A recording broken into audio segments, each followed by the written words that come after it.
İnsanlık Mars'ta koloni kurmak için son dönemde çalışmalarına hız verdi. Peki Mars'ta yaşamayı başaran Marslı koloniciler gelecekte nasıl görünürdü?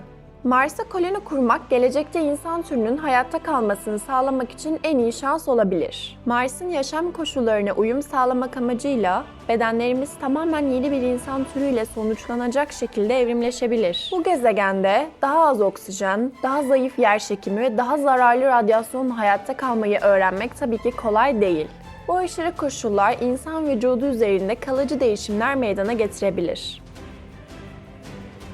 Eski NASA astronotu Scott Kelly, Uluslararası Uzay İstasyonu'nda sadece bir yıl yaşadı. Dünyanın yerçekimsel çekişi olmadan sıfır yerçekimi kemiklerini ve kaslarını zayıflattı ve omurgası arasındaki alanı genişletti. Bu onu 5 santimetre daha uzun hale getirdi. Bazı bilim adamları aslında yeşil değil, turuncu bir cilde sahip olacağımızı düşünüyorlar. Bu cilt rengi, zararlı ultraviyole radyasyonuna karşı belirli bir miktarda koruma sağlıyor. Gelecekte Mars'ta doğup büyüyecek olan insan neslinin dünyaya dönmesinin fizyolojik açıdan kendilerini biraz da zorlayacağı aşikar.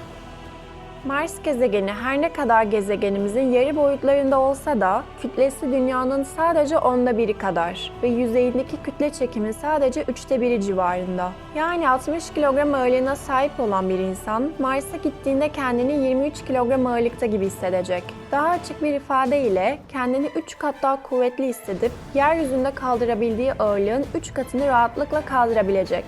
Ancak bu durum geçici. Çünkü vücudumuz dünyanın çekim kuvvetiyle baş etmek üzere şekillenmiştir ve daha düşük veya yüksek kütle çekimine sahip yerlerde kendisini hızlıca bu duruma adapte etmeye çalışır. Dolayısıyla Mars'ta geçirilen zaman içerisinde vücudumuz da bu düşük kütle çekim ortamına alışıp daha zayıf bir yapıya dönüşecek. Daha yüksek radyasyon seviyeleri sebebiyle fiziksel yan etkiler de daha fazla olacak. Ayrıca Mars toprağı insan sağlığı için tehlikeli olan yüksek düzeyde toksin içerir. Yerçekimi farkı kemikleri ve kasları zayıflatarak insan sağlığını olumsuz etkiler. Yine Mars'ta doğup büyümüş olanlar zayıf yerçekimi nedeniyle bizlerden daha uzun boylu da olacaklar. Marslı kolonistlerin ortalama boyu 2 metre veya üzerinde olacaktır muhtemelen. Kısaca gelecekte orada doğup büyüyenler uzun boylu ve zayıf kas ve kemik yapılı insanlar olarak karşımıza çıkacaklar. Bugün yeryüzünde yaşadığımız gibi Mars'ta özgürce yaşayamayız. Dünyada olduğu gibi özgürce konuşamaz, yürüyemez ve yemek yiyemeyiz. Kısacası hayatımız cehenneme dönüşebilir. İşte nedenleri. Nefes almak. Mars'ta oksijenin yüzdesi sadece 0,14 olduğu için özgürce nefes alamayız. Yeryüzünden fazlaca oksijeni taşımalı veya Mars'ın önemli bir parçası olan karbondioksitten oksijen üretmenin etkili bir yolunu bulmalıyız.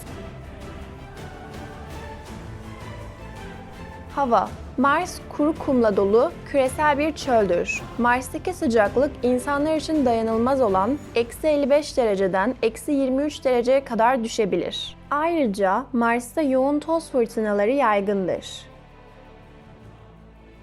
Radyasyonlar. Mars'ın manyetik alanı ve ozon tabakası olmadığı için Güneş'ten gelen ultraviyole ışınlarına dayanamayız ve bu yüzden yeryüzündeki gibi özgürce hareket de edemeyiz. Bununla beraber cilt kanseri ihtimali de artacaktır. Ev.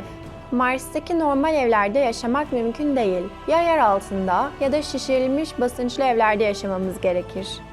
Yapay olarak sebze yetiştirmeliyiz. Oksijen olmadığı için ateş yakamaz, Mars'taki yerçekimi kuvveti Dünya'nın 1/3 olduğundan düzgünce yürüyemeyiz. Sadece kuru yiyecek tüketebiliriz.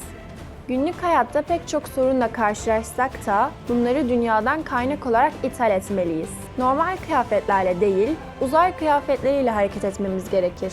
Atmosfer olmadığından dolayı radyo dalgaları ile iletişim kurarız. Sonuç olarak Mars'ta yaşamak zorunda olup olmadığınıza veya dünyanızı korumak isteyip istemediğinize kendiniz karar verin.